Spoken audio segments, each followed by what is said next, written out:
Good afternoon, my name is Josh from CyclonesOZ and I've got a detailed update on the typhoon situation with Typhoon Uwan, known internationally as Philippine Uwan, in the Western Pacific Ocean barreling towards the Philippines, where a dangerous impact is expected in the next 48 to 72 hours. A very strong potential super typhoon is going to come across the northern part of the Philippines, north of Manila, around the Luzon area, and we will be talking about some very significant, serious impacts from this developing whopper of a typhoon.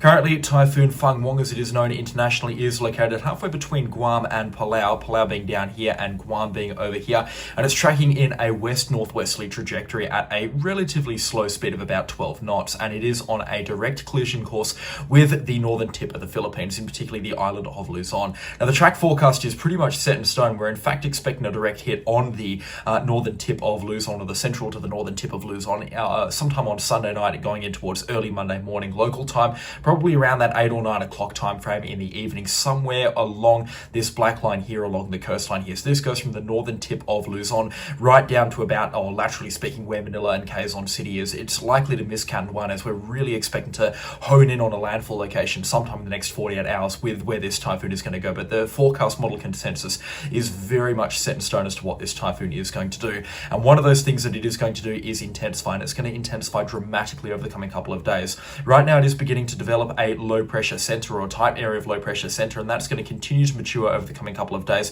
as it heads out towards the central parts of the Philippine Sea. It is expected to rapidly intensify as it gets a central dense overcast, which is all of that thunderstorm activity around the storm center going, and that's going to happen sometime tonight into early tomorrow morning. From then onwards, the sky is the limit for this typhoon. It will likely encounter some very favorable conditions, and that'll kick off a 24 to 48 hour intensification period that's going to run through the entirety of the Philippine Sea as the system heads onto the northern side of the Philippines. Now, we expect this typhoon to get very strong very quickly, and by late tomorrow night, as we head into the weekend, we're looking at a system here approaching major typhoon status, with winds likely to be in excess of 100 knots by this point in time, and gusts up to 125 knots a possibility.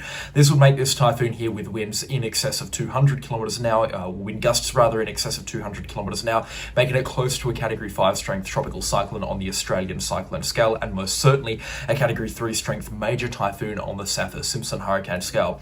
This system will continue that intensification train through Saturday and into Sunday, and as long as it does move far enough north and away from the Philippines, it has to move north of this black line here, or that low pressure center has to move north of that black line here to continue its rapid intensification through Saturday night and into early Sunday morning before it will hold out on its intensification as it approaches its final approach to the Philippines. Because of that land interaction, it will likely achieve peak intensity sometime early on Sunday morning as a high range Category 4 strength super typhoon on the Saffir-Simpson hurricane scale, or an apocalyptic Category 5. This really is going to be an incredibly strong super typhoon, and even though the Philippines are no stranger to these sort of systems, especially at this time of the year, this could be one of their strongest typhoon impacts of the decade since Typhoon Goni or Typhoon Rai of the last couple of years. Goni was 2020, Rai was, I believe, 2021. Extremely strong typhoons, even for Philippine standards, and it could rival in terms of intensity as it approaches the Philippines typhoons Haiyan and Goni. So definitely ones we're going to be watching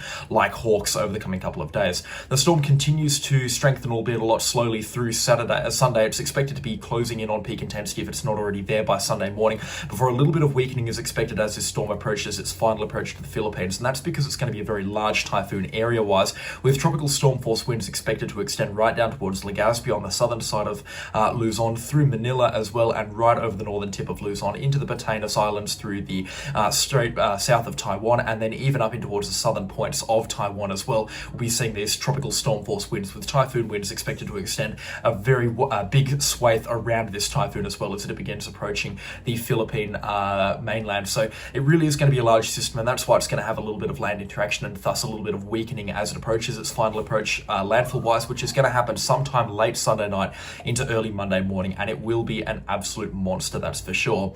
This is a look at sea temperatures that this typhoon has ahead of it, or this is the sea temperature map right now. So this is where the typhoon is located right now, in a pocket of about 30 to 31 degrees Celsius sea temperatures, and this is where it's going to be tracking over the coming couple of days. So sea temperatures once again warming up just on that final approach to the Philippines, which will hold off any weakening that this storm is going to have on its final approach. But it's also expected to interact with this slightly warmer bubble of sea temperatures here about halfway from where it is now to the Philippines, and that will likely spike its intensification rate and really kind of set in stone that rapid intensification that we are expecting to occur. It really is going to be a strong one.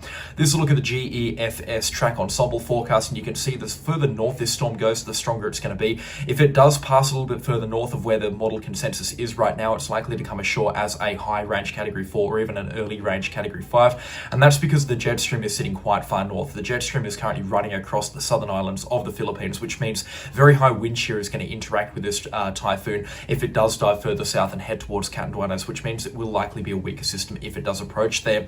Still though, either way, this is going to be a major typhoon when it comes ashore in the Philippines. We're talking about a difference of 20 or 30 knots wind speed wise, and it's still going to be an absolute disaster by pretty much every metric once it gets itself into the Philippines. And this will look at the multi-model diagnostic comparison here from NOAA. You can see this system here, the track forecast pretty much set in stone. In fact, a little bit of a trend further north from where the official agency, the JTWC, has taken the track here.